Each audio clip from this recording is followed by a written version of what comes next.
Well, hey everyone. My name is Beau Junker. I'm a fifth grade teacher in St. Paul, and I'm just going to go ahead here and kick this speech off with a little story about one of my students in the book. The student's name is Dante, but I call him Donnie Tsunami.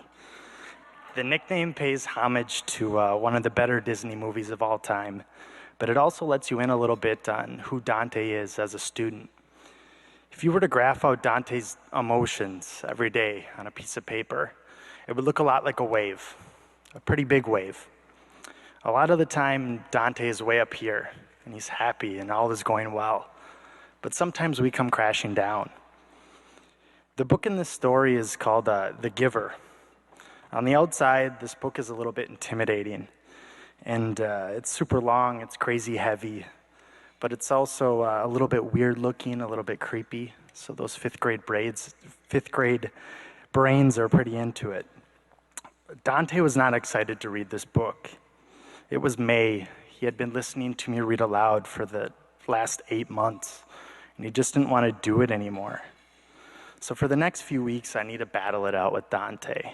I gotta try every day to get him to read this book and to get into it. And then one day I asked everyone to go back to the library, grab their book, and get ready to read. And for some reason that I'm still not sure of, that day Dante does just that. He gets back to the library, opens up his book, and he doesn't say a word. There's no battle, there's no pushback. On the inside, I'm pretty psyched that I'm like fist pumping a little bit. But on the outside, I try to play it cool and try not to disturb the peace.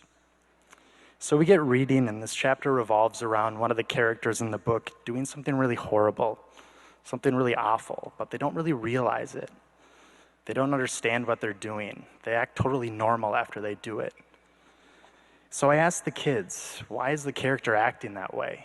They just did something awful. Why aren't they acting like they did something awful? Belinda raises her hand, of course. She's a genius. And she says, well, it's not bad to him. It's normal for him and the people around him.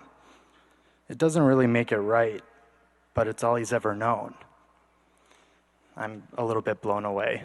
I'm like, wow, that's perfect.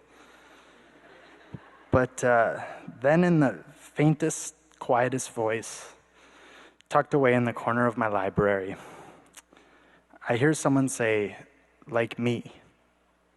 It was Dante. I asked him what he meant by that, like me. Dante replies by saying, well, that's like when I fight. I fight sometimes because that's how I know how to solve my problems. I fight, my brother fights, my dad even fights too. I then asked Dante if that makes it okay then, to fight, if that's all he's ever known. He just quietly shakes his head no. I usually don't allow swearing in my class, but I pretend not to hear Armani mutter damn underneath his breath. The next 20 minutes consist of Dante and his classmates sharing similar stories of times where they did something wrong but maybe didn't realize it, or times where they did something that they've always been taught how to do, but they didn't really know that was wrong. Moments like that are why I teach. It's those unplanned, perspective-changing moments where all of my students come together and share incredibly hard truths in a place where they feel like they belong. Moments like that are also why I'm here speaking tonight. I was able to compile a class set of those books, The Giver, 20 of them, cost-free, while shopping at Kids in Need. On that day in late May, all it took was one of those books to give Dante that moment. It allowed him to feel empathy from his classmates. It allowed him to feel like he belonged in a classroom. For the last 10 years, Kids in Need has been providing my school with the tools needed to have moments like that every single day. The school that I teach at is called Life Prep. It's a small pre-K through 6 charter on the east side of St. Paul. Life Prep is this really incredible place to walk into every day. It's super colorful, kind of artsy. All of our walls are painted different colors. Our lockers are rainbow themed. The pillars at our school are painted like trees. Beige and gray don't really exist at Life Prep. And beyond the aesthetic of the school are some really incredible people that fill it. We teach around 250 to 300 of the best, most hilarious kids every year. They make every day this whirlwind of laughing, sometimes crying, but usually learning that make their teachers want to come back every single day. At Life Prep, we also have some incredibly tight-knit relationships among our staff members. I think I may take the cake on this one, considering that I'm about to marry the other 5th grade teacher in like 3 weeks. 2 weeks, sorry, 2 weeks. But between myself and other staff members, I have best friends. I have people that I look up to in more ways than just teaching. I have support at that school that I think goes way beyond that of a typical profession. We have a dynamic at Life Prep that makes us seem like a family, makes us seem like we belong. And I think it's relatively easy to do anything in a place like that, in a place where you feel like you belong. You feel that sense of carelessness to try something new and different, and you trust that you won't feel judgment. When that something succeeds, you feel the pats on the back and the encouragement. But when that something fails, you feel the support. Belonging tells you to tweak a few things here and there, or to scrap the whole thing altogether. Belonging laughs in your face and says, "You did what, Mr. Junker?" Or belonging empathizes, and it feels all of those worst feelings with you. When you're in a place where you belong, stepping out of your comfort zone and doing something new and amazing and different doesn't feel so terrifying. It just feels right. So as a 4th-year teacher now, I constantly ask myself, how do I give my students that feeling? How do I make them feel like they belong? This is a question that is really hard to answer, and it challenges me routinely. The reason behind this challenge is that some of the students at Life Prep come in with a lot of weight on their shoulders, an amazing weight. Weight that can tell a 10-year-old kid that maybe they haven't really belonged to anything, ever. I teach at a school where 80% of my students fall beneath the poverty line.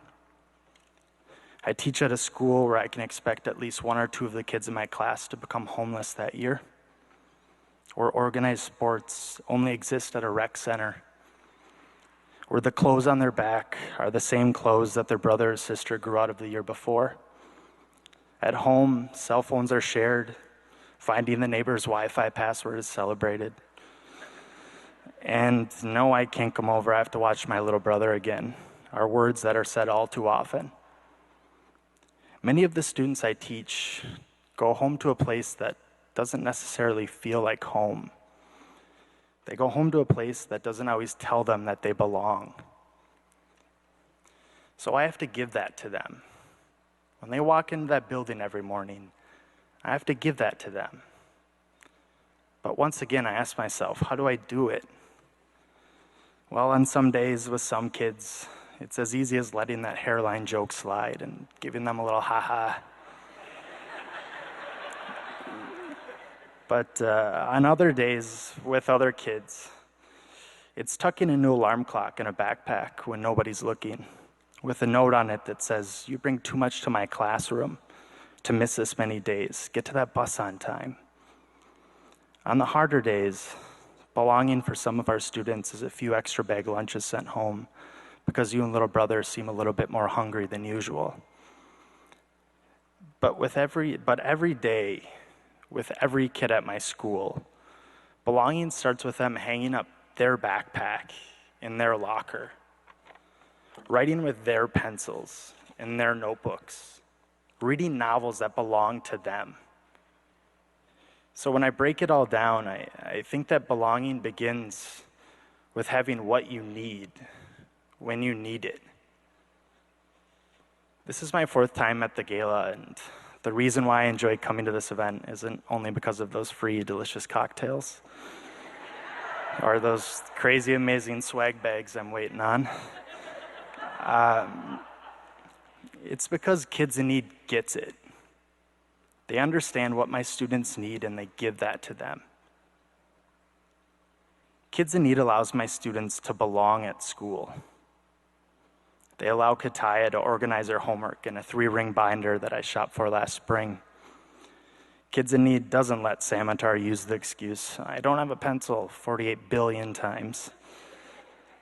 Because in that backpack that every single one of the students at our school received last fall was a big box of pencils. Kids in Need allows Dante to find empathy and belonging through a book that I got last fall. This organization gives our students, those same smiling faces that you see on your placemats, a sense of belonging every time they walk into a classroom. And that matters so much, that feeling of belonging. I get to see it every day. The things this organization gives and the feelings that my students get afterwards have a profound effect. We're able to do amazing things because of Kids in Need. We're able to share amazing moments together in a classroom.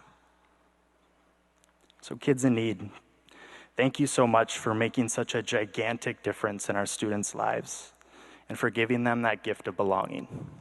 Thank you.